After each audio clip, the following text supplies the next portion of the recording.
నన్ను అడుగుతారు నువ్వు ఇయ్యాలా? అవునా కదమ్మా? నేను అడిగేది, నేను మాట్లాడేది న్యాయంగా ఉందా లేదు?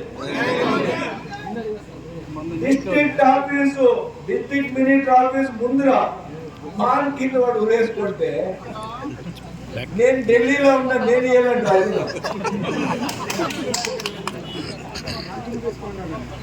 దాని గురించి మనమంతా ఈ పోలీసు వాళ్ళు అంతే, ఏ సర్కార్ ఉంటే వాడు గులాములు అయిపోయినారు. చాలా నొప్పి అవుతుందండి ఈ మాట చెప్పేదాన్ని. పోలీసులకి వాళ్ళదే అయినా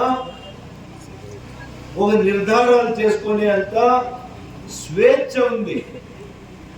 ఏమైనా చేస్తారు వాళ్ళు, మిమ్మల్ని ఈ ఊరు కాకుండా ఇంకో ఊరికి వేస్తారు. బాలిసులతో బతకాల మీరు.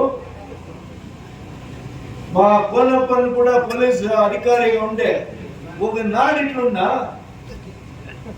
వీళ్ళు 4 దినాలే సానయ్య, గడ్డి తినమాకండి ఉండాలా.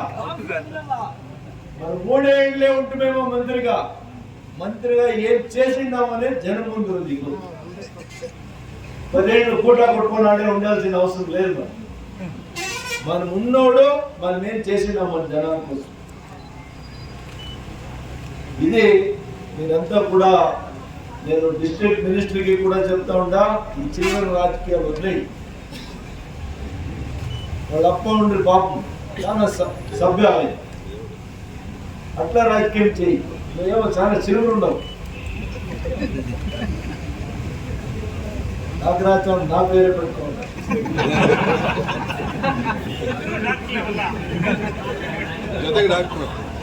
ఓకే, ఇప్పుడు మనం దీన్ని చాలా గంభీర